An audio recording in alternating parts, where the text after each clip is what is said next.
Hi. Well, What's up today? I haven't seen you in a while. It's yeah, been like days. so busy now. Yeah. Are you still like in training or like you're finished with it? Um, it was it's called monitoring from the team from Bangkok. We have the Moto team from Bangkok. Yeah. So normally when we have the project and it's running, after running a Yeah. while, monitoring. So the other team Yeah. have to check whether the research team doing correctly, whether we make mistake or something like that. So that is the thing that they have to come and check, and then we correct it. Um, Yeah, otherwise, I can't really like hear you. It's like very soft. really? What happened? Yeah, it's very no no no. I think it's like your place is too windy. That's why like there's Yeah, no. yeah, yeah. It's windy right now. Okay, okay, we good.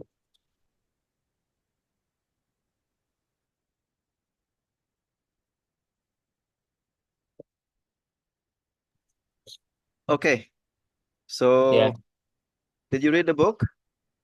Yeah, I read some few Hmm. pages. So Okay, it's only a few. Because I was kind of busy too.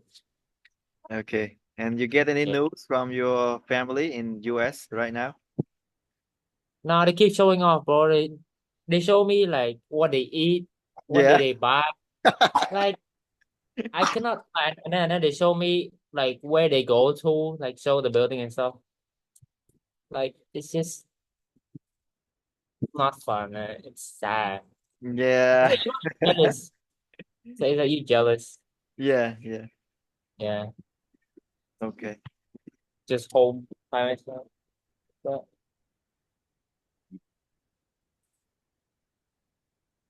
Okay. So you yeah, have anything in mind to discuss today?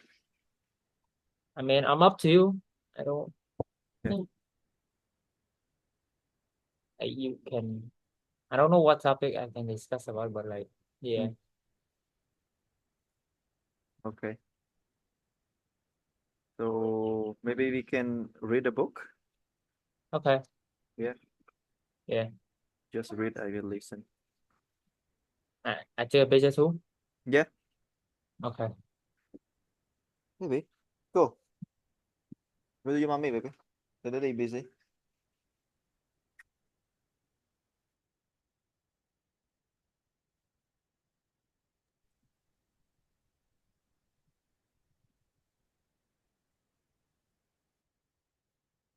Give me a second. I have to take this photo.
Okay, I got the picture now. Can read. Wait, it wasn't in order, so I Yeah. have to put it in. 50, 51, 53, 54, 55, 56. Yeah, only one Okay. 52. 52 is not there. 52 is a photo, like a picture or something. Yeah. You need a 52 too? Yeah, it's okay. Just read it. Okay, okay. Um, okay, so starting off from page 50, it's easy to see that independence is much more mature than dependence. Independence is a major achievement in and of itself, but independence is not supreme. Nevertheless, the current social paradigm enthrones independence. It is the avowed goal for many individual and social movements. Most of the self-improvement materials put independence on pedestal, as though communication, teamwork, and cooperation were lesser values. But much of our current emphasis on independence is a reaction to dependence, to having others control us, define us, use us, and manipulate us. The little understood concept of inter dependence appears to many to smack of dependence, and therefore we find people often for selfish reason leaving their marriage, abandoning the children's, and forsaking all kind of responsibility, all in the name of independence. The kind of reaction that result in people throwing off their shackle becomes liberated, asserting themselves and doing their own thing, often reveals more fundamental dependencies that cannot be run away from because they are internal rather than external. Dependence, such as letting the weakness of the other people ruin our emotions, lives, or feeling victimized by people and events out of our control. Of course, we may need to change our circumstance, but the dependent problem is a personal maturity issue that has little to do with circumstance. Even with better circumstance, immature immaturity and dependence often persist. True independence of character empower us to act rather than act to be acted upon. It frees us from our dependence on circumstances and other people and is a worthy, liberating goal. But it is not the ultimate goal in effective living. Independent thinking alone is not suited to interdependent reality. Independent people who do not have the maturity to think and act interdependently may be good individual producers, but they won't be good leaders or team players. They are not coming from paradigm of interdependence necessary to succeed in marriage, family, and organizational reality. Life is by nature highly dependent. To try to achieve maximum effectiveness through independence is like trying to play tennis with golf clubs. The tool is not suited to reality. Independence is a far more mature, more advanced concept.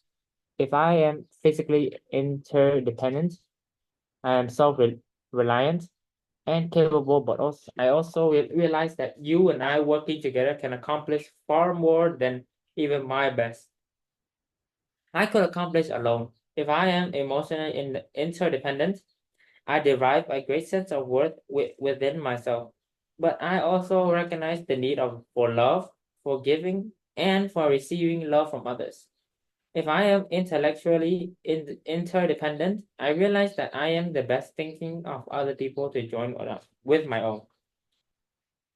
As an interdependent person, I have the opportunity to share myself deeply, meaningfully with others, and I have access to all vast resource and potential of other human beings. Interdependence is a choice only the independent people can make. Dependent people cannot choose to become interdependent. They don't have the character to do it. They don't own enough of themselves. That's why habit 1, 2, and 3 in the following chapters deal with self-mastery. They move a person from dependence to independence. They are private victories. The essence of character growth, private victories precede public victory. You can't invert that process any more than you can harvest a crop before you can plant it out. Plant it and it's inside out.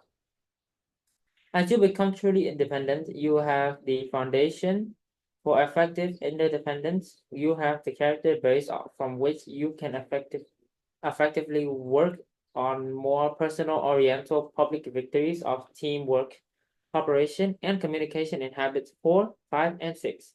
What does not mean you have what does that does not mean you have to be perfect in habit 1, 2, and 3 before working on habits 4, 5, and 6. Understanding the sequence will help you manage your growth more effectively, but I'm not suggesting that you put yourself in isolation for several years until you fully develop habit 1, 2, and 3. As a part of interdependent world, you have to relate to that world every day. But the acute problem of that world can easily obscure the chronic character cause understanding how what you are impact every day every independent interaction will help you to focus your efforts sequentially. Okay. Can you summarize it back? Like what is independent and then interdependent? What does it really mean after you reading it? Independent, we all know what independent is. It's like to not rely on people and stuff. While interdependence is wait, the choice that independent people can make. Like interdependence, like a choice.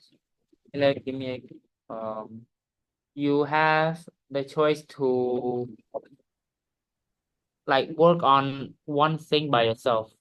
That's basically like Yeah. you have to what? Yeah, okay. Yeah, it makes sense. Go on. Yeah.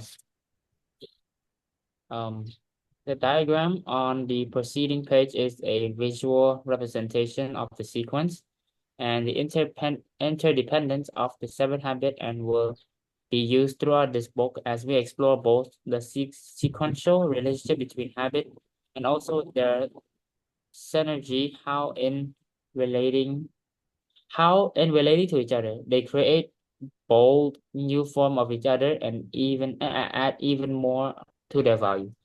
Each concept or habit will be highlighted as it is introduced. Effectiveness defined. The 7 habits I are see one habit word is inside out. What does it mean based on your understanding?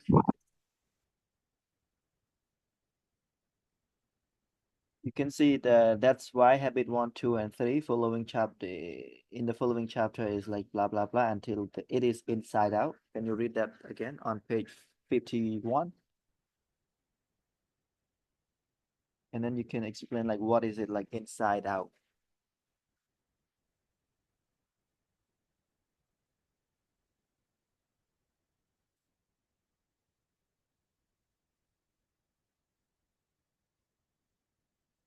It's freezing. Whether it's my internet or it's your internet, I don't know. I know my internet is not working well, that's why I turned off the video, but it's still freezing.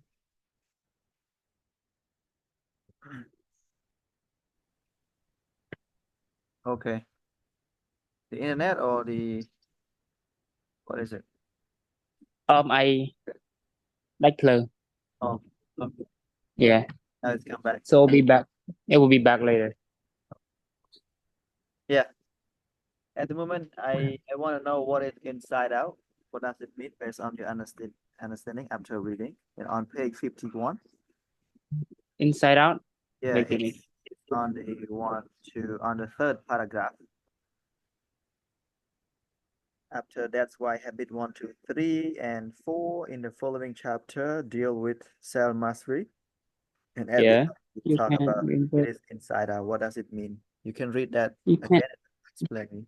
Explain to me. You can't invert that process anymore. Then you can harvest a crop before you plant. It's inside out. Yeah. Wait. You can't invert that process anymore. Then you can't invert that process anymore. Then you can harvest a crop before you plant it. It's inside out. Yeah. Um.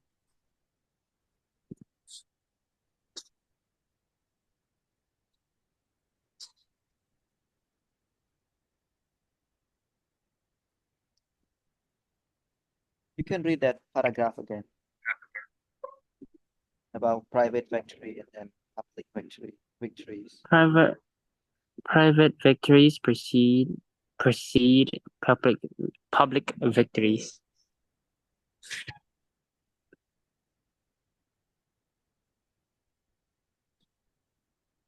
Okay. You can't invert you can't invert that process anymore. Then you can harvest a crop before you can plant it.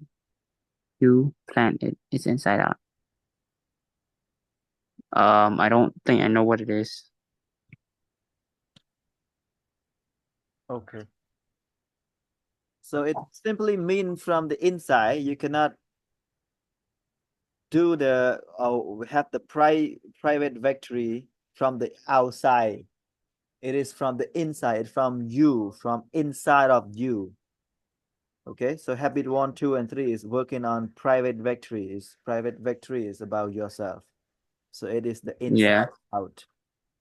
So the other people cannot help you unless you do it from the inside and then make it out. When you have the private victories, then it's gonna be the public victories. Mm-hmm. Yeah. Okay, we can go to the next one. Next pages. The next 2 pages is after 53 is effectiveness defined. Wait, I don't really understand this inside out thingy. Inside out? Yeah, I don't really like, I understand like some, but not like fully. Yeah, you can read that again. That's why habit 1, 2, 3, and 3 in the following chapter deal with self mastery. So self mastery is about inside out. It's from your inside, from yourself, not from the outside force. It's like inside yourself out. Yeah. Yeah. It mean that nobody will help you. Nobody will do it for you. Only you can do it by yourself, for yourself. Okay. Yeah. Let's see now. Okay. All right, then I'm gonna continue from my page then. Yeah. The Effectiveness defined. effectiveness defined. 7 habits are habits of effectiveness because they are based on principles. They bring the maximum long-term beneficial results possible. They become the basis of a person's character, creating creating an empowering center of correct maps from which an individual can effectively solve problems. Maximize opportunities and continually learn and integrate other principles in an upward spiral of growth. They are also habits of effectiveness because they are based on a paradigm of effectiveness that is in harmony with a natural law, a principle I call the P/PC balance, which many people break themselves against. The principle can be easily understood by remembering Aesop's fable of the goose and the golden egg. This fable is the story of a poor farmer who one day discovered in the nest of his pet goose a glittering golden egg. At first, he thinks it must must be some kind of trick. But as he start to throw the egg aside, okay, he has second thought and take it into a praise instead. The egg is pure gold. The farmer can't believe his good fortune. He become even more incredulous, and the following day, when the experience is repeated day after day, to rush. He awakens to rush to the nest and find another golden egg. He fabulously become fabulously Well, wait. He become fabulously wealthy.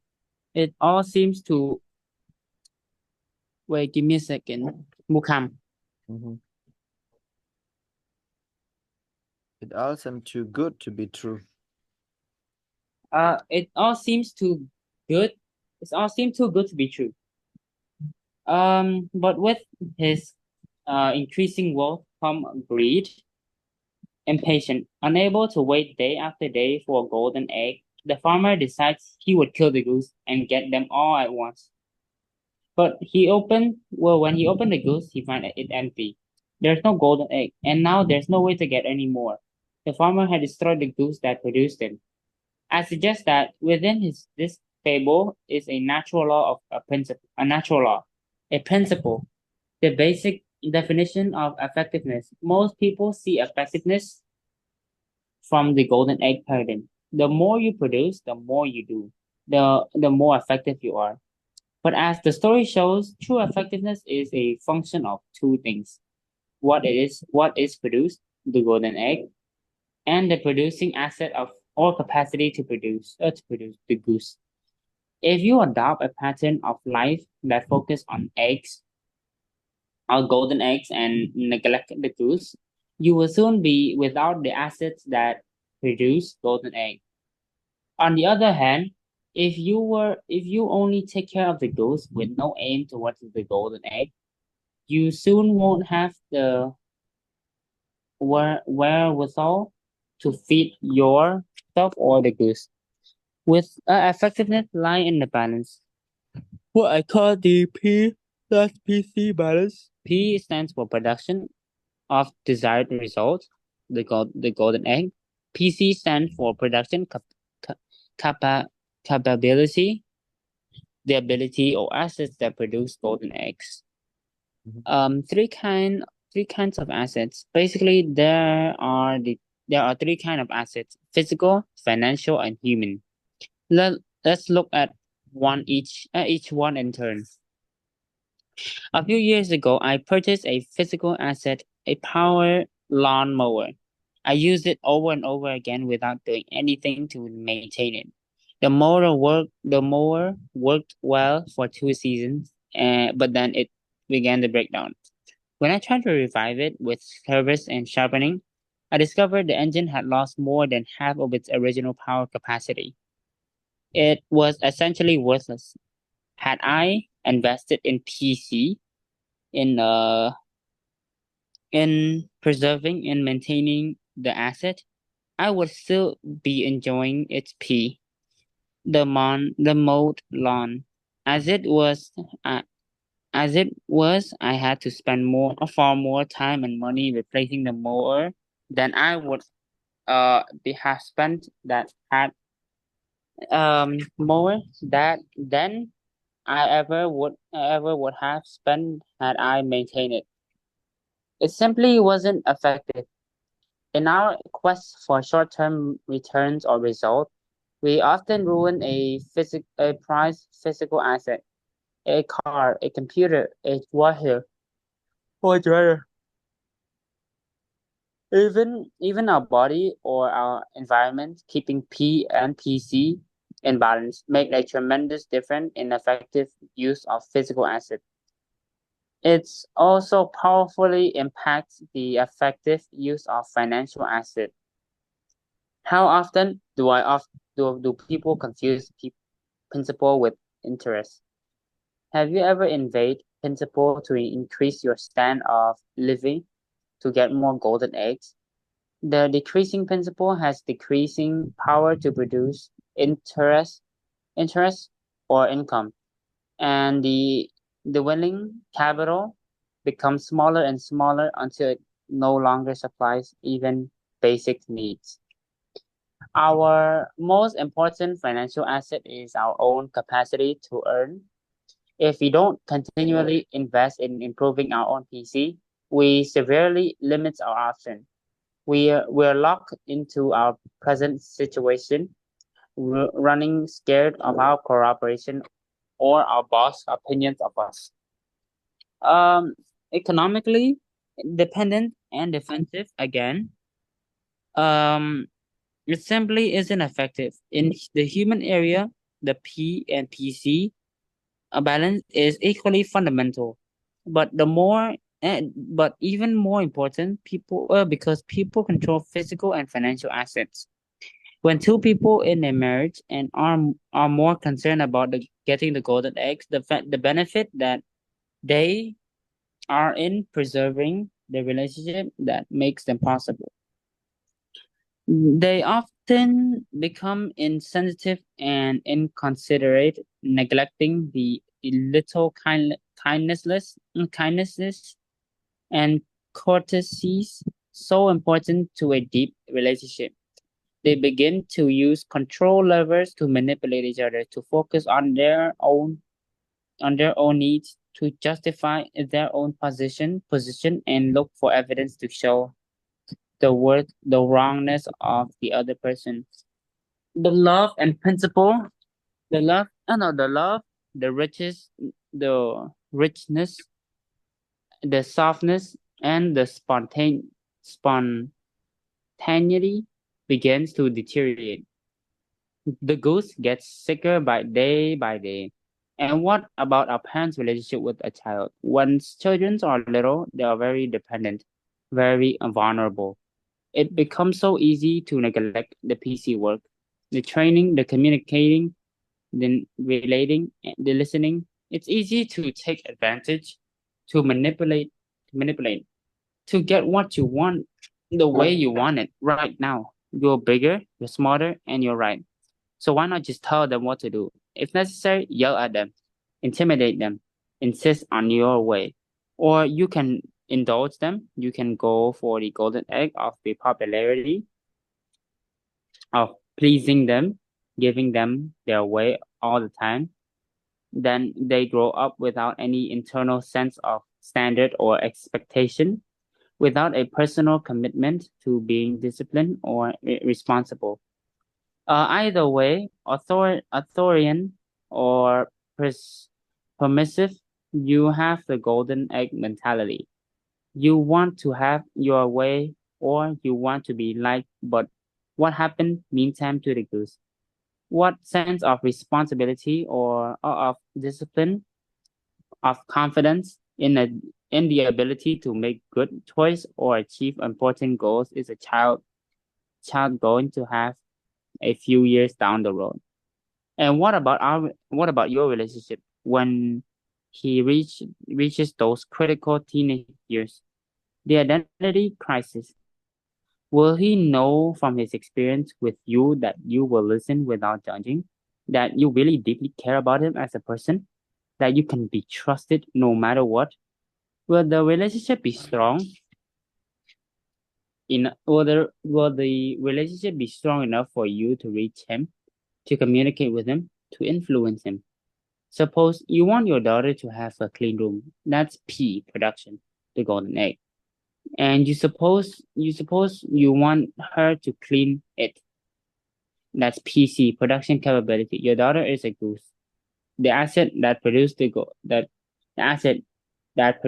golden eggs. If you have P and PC in balance, she cleans her room cheerfully without being reminded, because she is committed and has the discipline to stay with the commitment. She is a valuable asset, a goose that can produce golden eggs. But if your paradigm is focused on production, on getting the room clean, you might find yourself nagging her to do it. You might even escalate your effort to threatening or yelling. And in your desire to get the golden egg, You undermine the health and welfare of the goose. Let me share with you an interesting. So after reading this, you can understand the P and PC, like golden and golden. Yeah, protection and Yeah. yeah. So this is the balance between this. If Mm-hmm.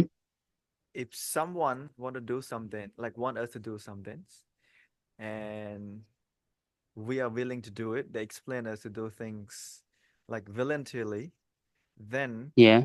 it sounds like it's balance. But if someone just force us to do things that we don't want to do it, but we Yeah. still doing it, so it's not balance between the golden egg Yeah. goose. So this is what you have to think about yourself, that what is the point that you don't want to do things, and what you need to be motivated in the families that you wanna, that like maybe your parents or your mother want you to do things, want you to become something, and then what do you think about it, and you can think like, okay, whether this is good or not. If not, then why not? Then you can explain to your mommy that this is not what I want. So like it makes sense, something like that. Okay. Mm-hmm. Yeah.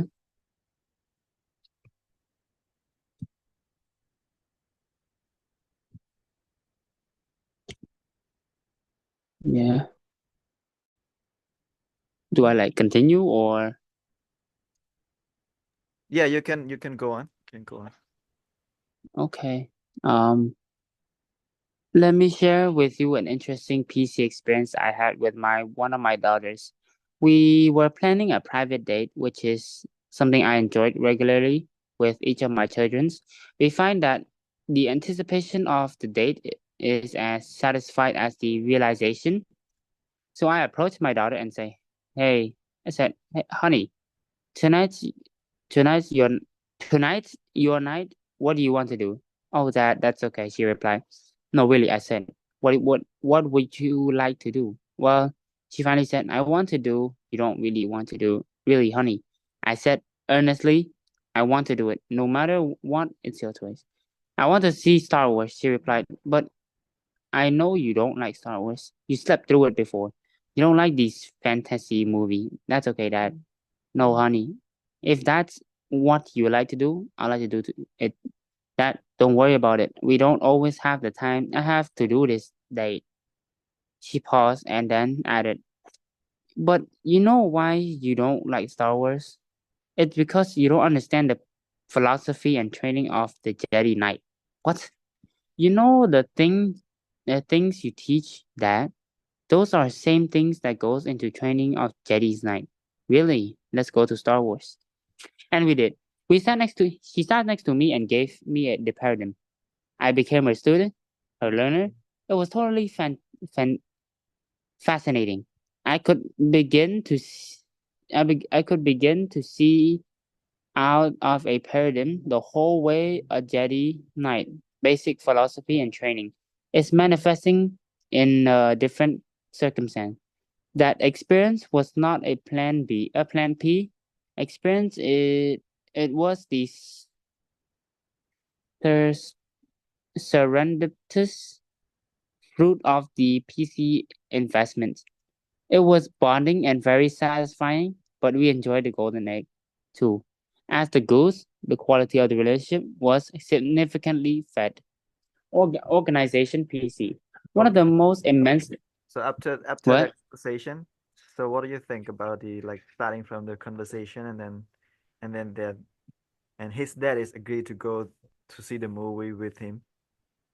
What do you, Yeah. between this conversation? Um. His dad, no, her dad, want to like have fun with his daughter, but his daughter like knows that the dad doesn't really like Yeah. Star Wars, Mm-hmm. but then the dad keep insists that, oh, Star Wars, it's okay, we can go. Yeah. Like, So what does it mean for her dad? hmm? So what does it mean? What does it mean for that one? Like her daddy doesn't want to upset her kid, but Yeah. also he also doesn't want to go, right? It sounds like he Yeah, trying to force himself to do it. But later on, he decided to go again because of what? because that because of the philosophy and training of the Jedi Knight, like it Yeah. teaches you, Because the kid teaches you, explain like, okay, if yeah, the thing, this is what you should look in at. And also the father like feel like, oh, maybe I like to see that things. I want to learn that the yeah, philosophy, the philosophy of that Jedi Knight. And then he decided to yeah, go. Now it's the new feeling. It's not the same as before anymore, right? yeah, Forcing yeah, himself, but he's like willing to do things. He willing to observe and to enjoy the movie with the kids. So that is the, yeah. yeah, that is the good things. That is the thing that we should learn how to do things even in the family, in the group, in the classmate. If we apply this kind of philosophy, that if something we don't really understand and then we force ourselves to do it, it doesn't Mm-hmm. produce things much. It doesn't produce benefit a lot. And maybe it's Yeah. the other part, the other side of of the party is good. They enjoy Mm-hmm. it, but for you, it's like, no, I just spend wasting your time. I just accompany my friend to do this, but you're not happy with it. So it's kind of win-lose something. So this is the thing that you should do, like try to get to understand and try to to make things like win-win together. Is like happy to do it. At least you find something that you can do together. But like some people, they have different like thoughts, different personality. So like they, In the world, it's like that. yeah. Nobody is gonna be the same, but at least there is something there that we can that we can like talk it through, explain to each other, to plan to explain to one another that this is what I want, Yeah. like this. This is what I think it is good. But you can also explain like, no, this is okay, that's good for you, but it's not good for me.